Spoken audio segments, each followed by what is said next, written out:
Out of curiosity, I hooked proximetry up to a device designed to read and decode the genetic makeup of Pokemon. Normally it's purely of biological use, mapping traits, recording lineage, but proximetry is a special case, partly synthetic and by all appearances human-made. As the scanner traced delicate lines across its surface, proximetry let out a short, glitching giggle.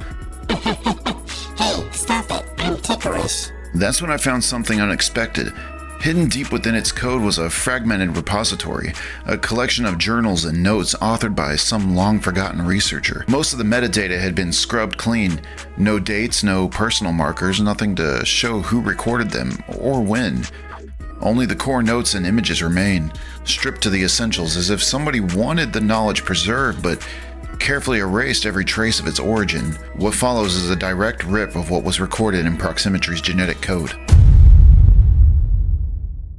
It's a dark, humid night in the depths of the Emerald Tangle. Heavy air clings to every leaf while distant bug Pokémon call through the underbrush. Mist coils low around ancient roots, drifting through moonlight gaps in the tangled canopy. High above, in massive nests, a quiet tension ripples through the clustered forms. Small shifts and brief nudges, silent signals passing from one to another. Even before the first scent of a foreign musk or a faint tremor on a distant limb, these Pokémon prepare for something unseen. At first glance, these round creatures perched here look like a curious offshoot of SEEDOT, a convergent evolution born of bond and battle, but their hidden structure is almost disciplined. Tonight, that order holds its breath, as Sneasel and their Weavile leaders slip through the shadows below, claws flexing, seeking a breach in another clan's guarded domain. At the heart of these aerial strongholds lies Seedrop. From a distance, these Pokémon resemble clusters of blackberries pressed together among tangled branches. Up close, they are squat, round-bodied creatures with two short legs spread wide, giving them a waddling, deliberate gait. They lack arms entirely, relying on careful shifts of posture to navigate narrow walkways across high platforms. These Seedrop's head and rears are capped with brittle spikes. Inside, delicate chambers concentrate noxious gases, the byproduct of how these Pokémon digest certain decaying plant matter and canopy lichen. This process turns every Seedrop into a small, living vessel of potent toxins. Their society is a layered one, thousands huddled close on interlaced platforms that sway under their combined weight. Within this community, small rituals of brief nudges and quiet bumping gestures reinforce their tight bonds and keep the crowded ledges in order. There is no obvious leader among these Seedrop. Their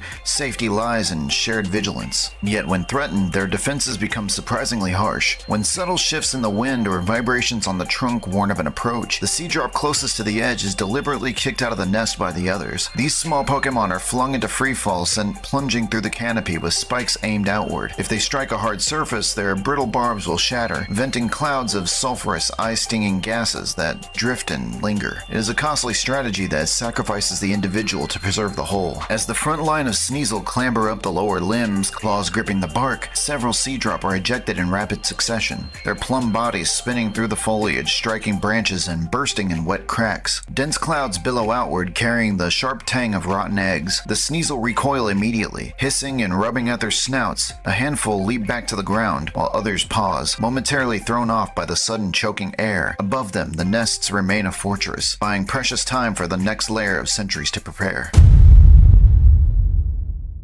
On the jungle floor, the second tier of this defense watches silently. These are Nuzlurk, the evolved form of Seedrop. Nuzlurk's heads are domed with studded shells with larger and stronger spikes. Draped from their caps, a long concealing membrane cloaks their entire body, ending in tangled barbs perfectly matching the surrounding underbrush. This camouflage turns Nuzlurk into hidden sentries. They organize in loosely spaced bands that move along quiet patrol lines, noses close to the earth, tracing faint scents or disturbances in the leaf litter. Occasionally, two meet face to face, sharing a silent acknowledgement before veering off again. It's a living perimeter, layered, flexible, constantly shifting. Nuzlurk avoid open clashes.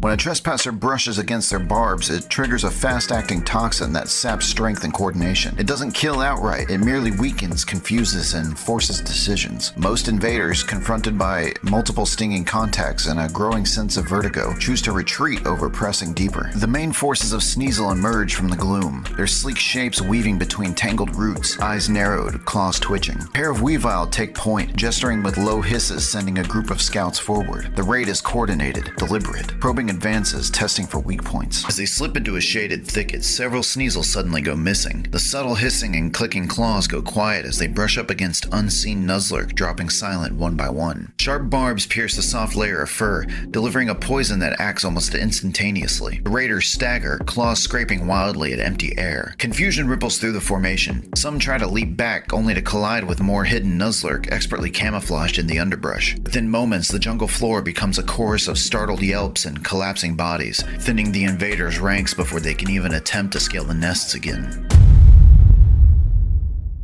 High above it all, lost against the dappled light of the canopy, Shifteko lie in wait. They are the final line of offense in this ancient clan-like society. Their lean, streamlined bodies built for sudden bursts of flight, hollow bones granting unmatched aerial agility. Their elongated tube-like beaks serve as natural blowguns, capable of launching small poison darts with pinpoint accuracy. Each Shifteko adorned with a horrifying false face across its abdominal area. At rest, it lies flat, almost invisible, but when challenged, it juts out in a split second, revealing a shocking visage that can break the nerve of determined trespassers. Unlike the crowded sea drop or the roaming bands of Nuzlurk, Shifteko operate in disciplined teams of 3. These small squads move effortlessly through the canopy, slipping from perch to perch, always maintaining formations that maximize their field of attack. They wait for exactly the right moment to strike suddenly and silently, like an assassin from above. As the last of the Weavile rally the remainder of its ranks near the hollows, 3 Shifteko await silently in the upper branches. They fan out across open gaps, adjusting angles with subtle shifts in their feathers. Then, almost as one, their beaks contract. A sudden volley of darts rain down, striking the would-be usurpers with surgical precision. The toxins take hold swiftly, sending ripples of disarray through the invaders' ranks. The Shifteko quickly seize Seedrop hidden in their feathers with their talons,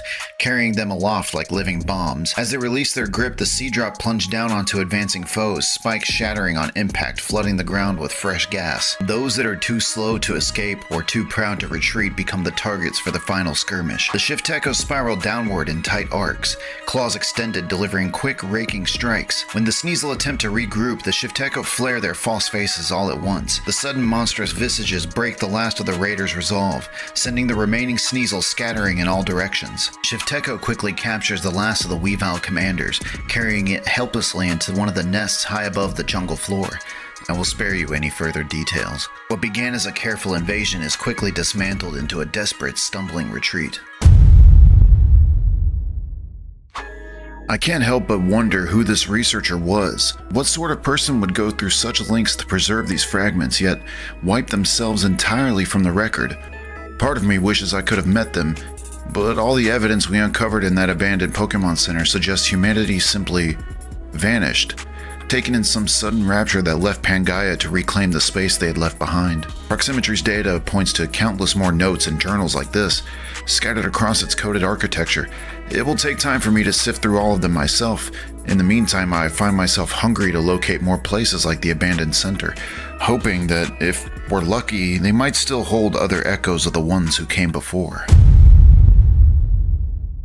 Hello everybody, how y'all doing today? Hey, listen, I know this is outside of the schedule that I set for myself, but I wanted to try something different with this one. Bit of a shorter video, but I want to get your feedback on this format. Light on story, getting right to the art and the Fakemon designs, with a little bit of story kicked in there, you know, but get right into it without all the long preamble. It took me a lot less time to put this one together. And if you enjoyed it, I'd like to move forward with this format and possibly be able to get you guys a video a week, which would be really, really cool. Fingers crossed. Anyway, let me know how you felt about it, and if you enjoyed yourself and you think I deserve it, throw your boy a like, subscribe to the channel, lets me know that you guys like the videos and tells me that I should keep doing these, lets me know that you want more of it. Anyway, links to the producer of the music will be down in the description box below. Go show my boy Navi some love. These videos wouldn't be half as cool without his hard work. Anyway, that's it from me. I'll catch y'all on the flip side. Peace.